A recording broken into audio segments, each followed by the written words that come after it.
Welcome back to the Deliberate Leaders Podcast. I am your host and executive business coach, Allison Dunn. Our topic today is Lead Like a Human. What does true vulnerability look like? Our guest today is Adam Weber.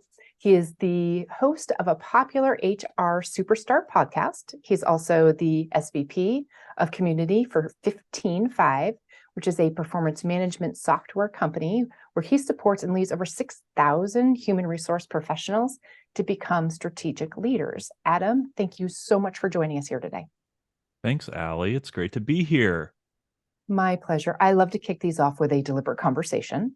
What would be your number one leadership tip for our listeners?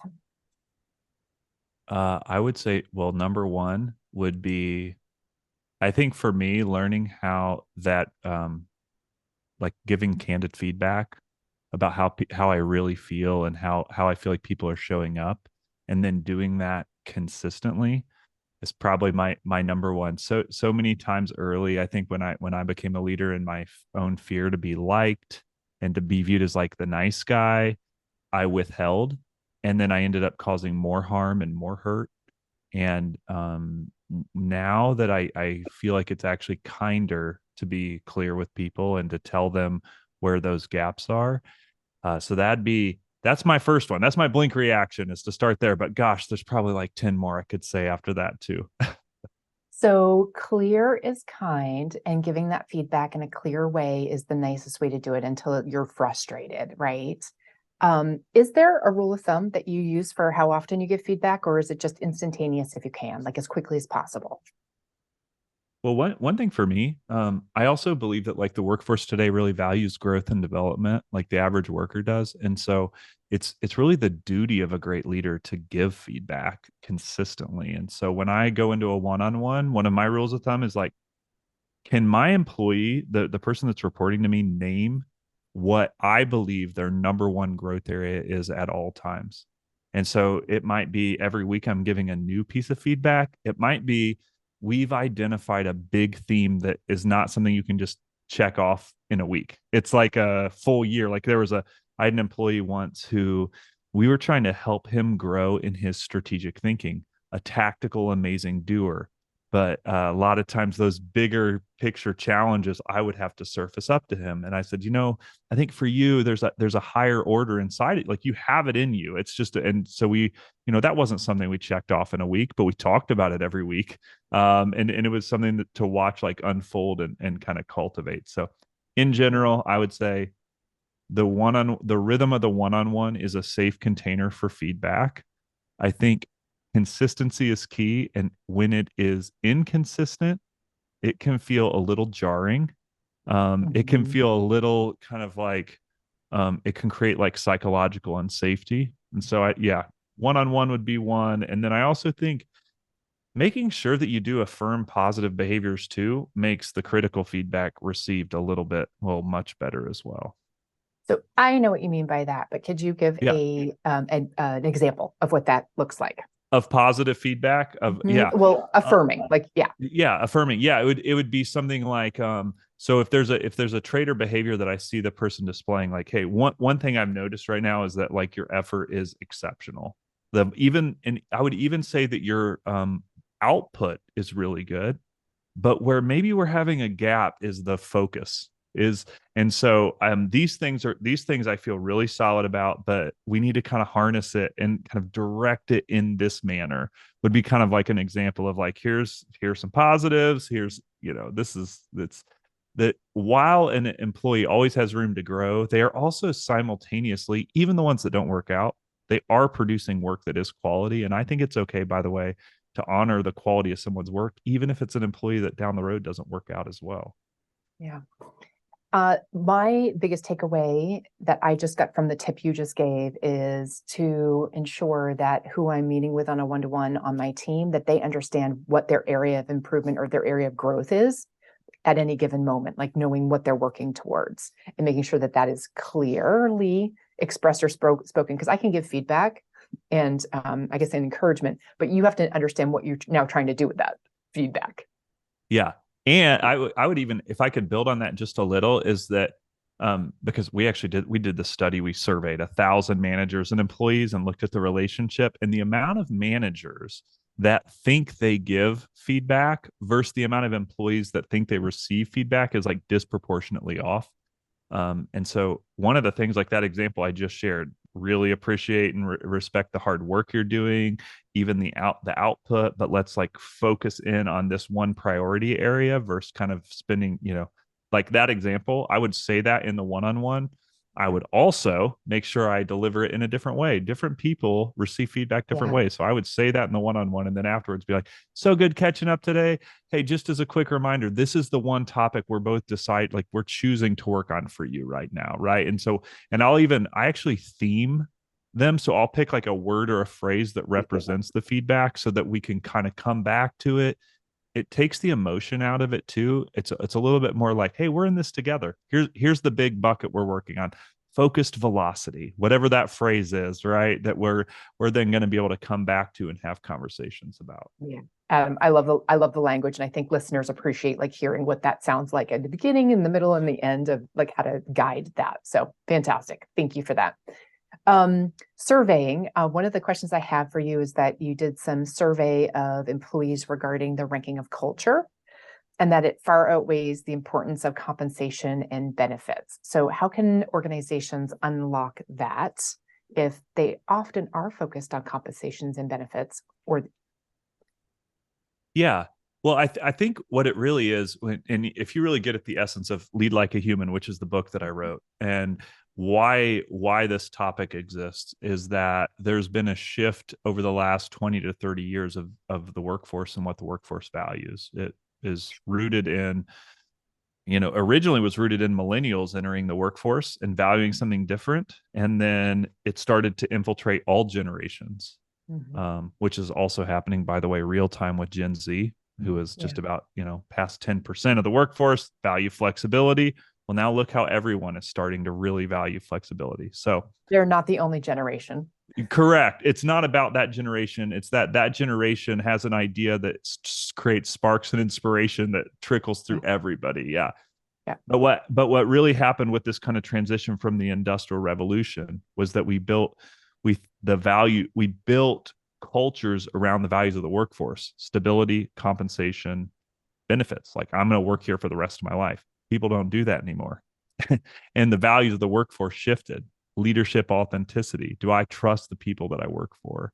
um they value, can I grow here, the thing we just talked about, like, is this a place where I have movement and growth? And third, like, does this company exist for a reason that matters in the world? Like, do I believe in that? And so those really get at kind of the essence of culture. And so I think for leaders, if you live in that old era, this manifests, I call it frustrated Frank, this kind of like, oh, why are they not happy with, like, why do they care so much about the life and work-life balance? And why can't they just be happy? I'm doing all these things. And there's this, I mean, I met this Frank guy, and his face was getting redder as he was explaining it. And whereas really this new way is to go, like, this is what employees want. And what winning high performance cultures do is that they create environments of authentic leaders and a Mhm. place where individuals can grow, and they make the reason of the business matter to the employees. I completely agree. I'm super curious. Like we just talked about, like, the shift that Gen Z has provided in our current workplace culture and how we do work, and your access to 6,000 other HR professionals. What are some of the key things that we as organizations really need to be focusing on and looking at as we start our plans for 2024? And so, like, if I'm an executive, like, what Yeah. am I thinking of Yeah. going Like into what should I 2024? know about what my people really want from me? I think your people want flexibility right now more than they're even expressing to you. I think that the no matter your industry, by the way, and I think that is like I think a lot of people feel stuck right now with flexibility, like this conversation of like return to office or like forcing people. The reality is, as soon as the job market is solid, people are gone. Like they're going to work in environments where they have flexibility. If you work in manufacturing, an environment where you go, well, what can we do? They have to physically be here. Still, the theme to me is flexibility. That might mean that there's some environment that you get to choose your own schedule. You get to have a one. There's so many ways that I think you, with your peers, with peers in your industry, how just rather than try to solution for you, I would ask this question: in what ways can we empower our employees to both know what to work on so they know what to focus on, but also give them the flexibility and autonomy to do that work? I think that would be one. I also think just in general, if I'm speaking super, super generically about the entire workforce right now, there's a Okay. collective apathy in the workforce right now that is born out of a, a whole bunch of long tenured employees that would have quit in a previous time. But right now, with trepidation of the economy and the job market, they're kind of holding on and they're just sort of passing time. And so if it were me, I would think about ways to reinvigorate them, whether that's growth and learning opportunities for them, skill development, create job crafting. Maybe it's like doing a better job of like setting ambitious goals that are fun, that rally teams together to do something significant and important. Like people want to do work that's meaningful, and I think too often we just try to like we just kind of take some of the fun and the ambition out of that work, and so I think that that might be another thing as well. I I concur that from at least clientele, I definitely see organizations that have a tremendous amount of apathy going on. Um, what happens if you can't reinvigorate them? I mean, I guess like at some point, like maybe you could give them skills to work on or a bigger purpose, but like what happens if you really can't bring them along? What do you do then? Well, I mean, what I'm fine with managing people out personally. Like I think that Okay. there's a like a collective need to kind of start to manage some people out of organizations right now. Yeah. But the problem is that too many organizations weren't doing the very first thing I said at the start of the podcast, which is giving consistent and steady and fair feedback. Mhm. And so like start there so that you can um set clear expectations. So that might be the foundation. Consistent feedback, really think through each role and less about the hours and more about the outcomes that you're trying to achieve, and then start holding people to those. Um, but I do think wrapped around both of those two things, because that does there's a way to do that that hopefully will create inspiration inside of people. Like if you because the positive of that, there's autonomy when you do that for someone. You're giving them role clarity. So Mhm. many people, the average worker genuinely has no idea what is actually expected of them. They don't know what their actual job is, and they also don't know where they stand inside the organization. And so it's a great gift to give an employee to go, hey, here's what your actual job is here. Here's what's expected of you. This is what success looks like. And here's where you stand in relation to that success. It sounds so basic, but I have talked to, I've been doing this for almost 6,000 15 times. years. Yeah, a lot of times. Yeah. Like it's shocking how few organizations just check those three boxes. So it makes a world of difference for employees when they live inside of that. And it also is very clarifying for them when they're not a fit as well. When you hold them to those Sure. expectations, you go, actually, this isn't working for me. Great. Okay. Now we have real life inside of our culture and our team. Your book titled Lead Like a Human. Talk to me about, I mean, obviously there's a element that, leading with true vulnerability and being authentic. Um, how do we more humanize our leadership? Yeah, it's my favorite topic, obviously. And I think that, I shared earlier, one of the core values of the workforce is working for leaders that are authentic. And it's funny about traveling the country and doing talks on authentic leadership, as CEOs will be like, well, how do I become an authentic leader? And I'm like, I okay, well, can't. here's the hard truth is that there's no magic answer to becoming an authentic leader. You actually have to just do the hard work of becoming an authentic person. And what that looks like, what that and there's a chapter in the book that I talk about this, but is like centeredness practices where you think about like being a leader is super stressful. It's a hard job. It exposes these weird childhood traumas that you didn't know were going to get manifested, and it exposes itself on someone it shouldn't have. And it's a very humbling experience. And so, doing the work to get to know yourself, to root yourself every single day in something bigger than yourself, to have a hobby outside of work, to consider practices like meditation, gratitude, exercise, and to have voices that tell you the truth about who you are and how you show up. Like Yeah. the heart, one of the hardest challenges of being a leader is that the more successful you become, the more often people lie to you, and the less often you hear the truth about how you're impacting other people, because of role power is a very real thing. And so the concept of this authentic leadership is really like that you're committing your life to doing the work of becoming an authentic person. When you do this, when you get out, have outside voices tell you about how you're showing up, you root yourself in something bigger, and you put disciplines in place. The gift that you give to your employees and to your company is not just that you're an authentic leader, it's that you create a psychologically safe environment where people can thrive, where people can fail and be honest about it, where people are willing to try things and innovate, and that is really the foundation of healthy, vibrant cultures where people feel like they really, and then also that it builds such deep loyalty. Like, I want to work for that person. That person, they care about me. They're consistent. I trust their reactions. They're fair.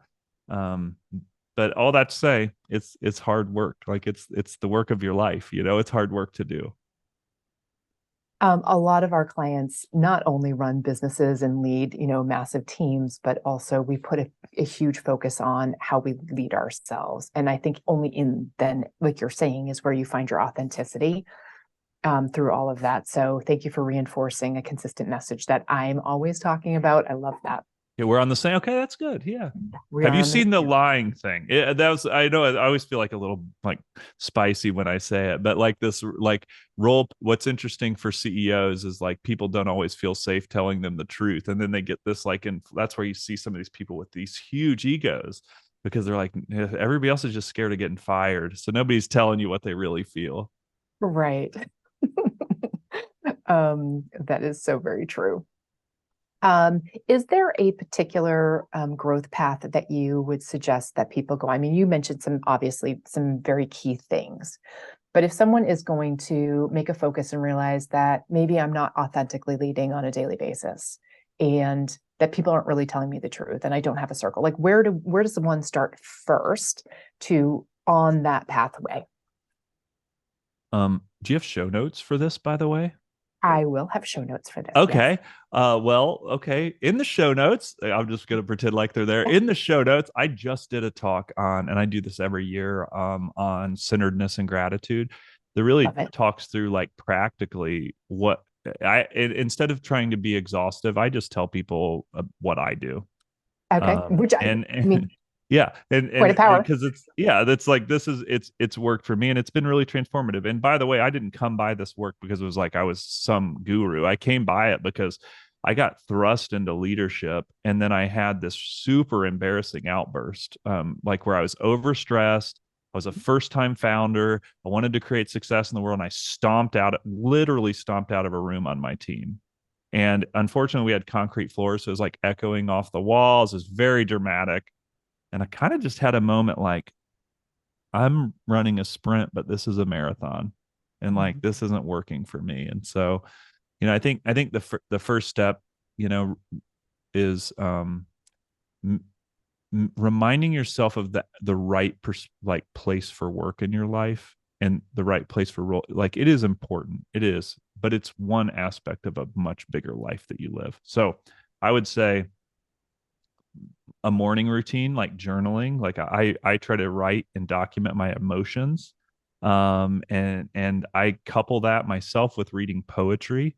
Okay. That is something timelessly true. I think everybody comes from different religious backgrounds, and so whatever that may be for you, it's like, but what is bigger than this moment? Because later today there's going to be a problem that arises that you might deceive yourself into thinking it's the most important thing in the world, and it's not. And so walks in nature can do that for people too. It's what reminds you of the bigger kind of thing that's happening, and Mhm. what roots you in that. So I would say that. I also think another thing is like what I've seen with a lot of leaders is when you don't prioritize your own physical health. And for me, in my busiest stage, it was like, no matter what, I'm giving myself 30 minutes a day that I take care of myself. And this is going to be, you're going to be like, wow, I didn't see this one coming. I think having a hobby, and right after that stomping out of the room scenario, which happened some 12 years ago, I was like, I don't have any hobbies. Like this just became my whole life. There wasn't anything bigger. And I went and got chicken. I started raising chickens in my backyard. It was super simple, it didn't Oh, take that much time. And it was the act of caring for these chickens that it actually had quite a profound impact on me, because it was like just a reminder again, something to something to care for that was different than the company that I was trying to care for as well. oh, sage advice. Thank you, Adam. I Go appreciate that. raise go raise chickens. No, everybody's like, oh, I didn't see that I coming in the already have too podcast. many pets. I can't imagine raising chickens too, but it gives me a purpose other than, you know what I mean? Like I have to go home to them. They rely on me for sure. So let's talk about people strategy. So what parts of your people strategy are nice to have and which ones actually boost business outcomes? Hmm. Well, the things that boost business outcomes, I think, clarity on where you're going as a business, like an activated vision, drives meaningful business outcomes. Um, I think activated core values drive business outcomes where they actually feel vibrant and alive, where you have clarity on how to operate inside of the business. And then I think, at like I think all the work when you're building a people strategy though is like, but how do we prove that it matters? And I mean, to me that comes down to three big buckets. One is, am I increasing employee engagement? Like, do my people show up, and like, are the strategies I'm putting in place creating intrinsic motivation? Companies that are vibrant and alive have people that go, I want to be a part of this. I want to do this. The other is performance. Like, is the output actually increasing? Are the strategies that we put in place, do they drive performance and output on the team? And then regrettable turnover would be the other. So I turnover, I've already said before, I'm okay with turnover, with some form of turnover. I think it's healthy. And right now, real time, we're actually in this, we have a collective apathy of turnover. And so we need some turnover. We don't want regrettable turnover though. Right fit Right. people in right roles need to thrive inside of those roles. And so a good people strategy, I think, looks at those three buckets Okay. and thinks about how to kind of make the most of each of those buckets. Okay. Thank you for even just the description of the buckets. That's helpful to kind of look at an organization or a team from that perspective. You talk about engagement drivers in your book. Can you talk us through the key engagement drivers that people should be thinking about for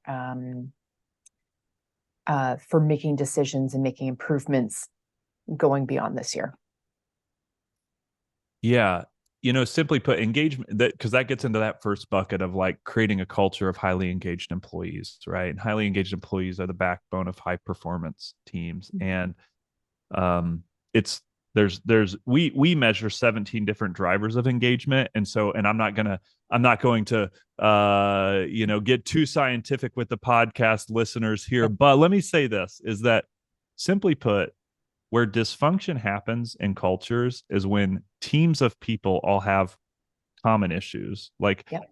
that is what breaks a culture. And so my hunch is that if the listener Well, tell me a common industry you work in, and I'll give you I'll play out an example for you. Manufacturing. Okay, great. All right. Common manufacturing issue, a couple engagement drivers. Usually in manufacturing, there'd be like a frontline, a top performing line worker who gets promoted into management for the very first time, and they don't have any discernible management skills. And so they start wreaking havoc on the team for a couple reasons. And these would get into engagement drivers. One is psychological safety. They maybe feel like they have to perform the role, and they don't really create safety because they're managing every single person exactly like how they were instead of managing people as individuals. And the second, which is another engagement driver, is feedback. They've never been trained on how to give proper feedback, and so they're not giving adequate feedback. So then the employees now have issues with role clarity that I just shared about. They don't actually know what's expected of them. They don't know where they stand. They're not getting feedback.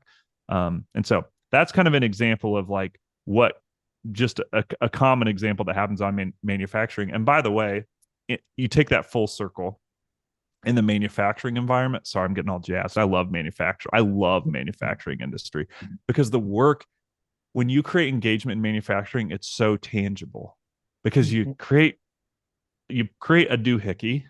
And if you create 100 doohickeys a day and then you solve this issue and you create 120 of them, like you make millions more dollars. So it's like so practical and tangible.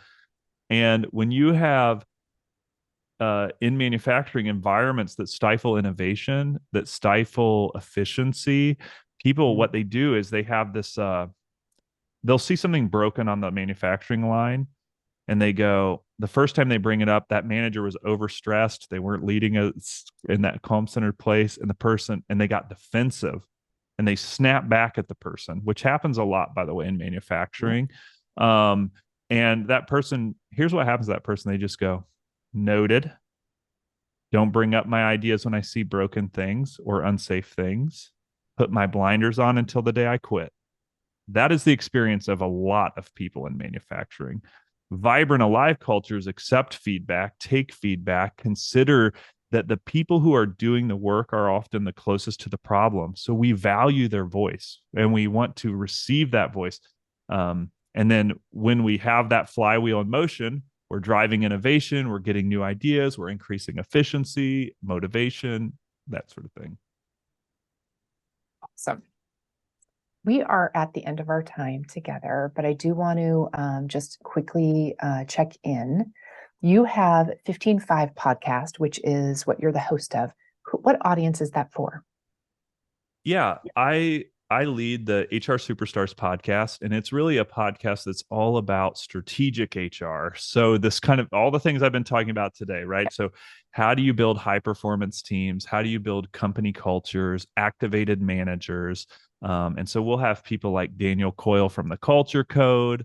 We had Holly May, who's the chief people officer of Walgreens, and we really look at kind of what the leading edge of innovation inside of culture activation. Okay, fantastic. Well, I hope listeners would check that out and find value in that, and check out your book, which is also be in the show notes that you can find on this episode. Adam, thank you so much for your time today. I've really enjoyed speaking with you. Thanks, Allie. Thanks so much for having me. You bet. Thank you.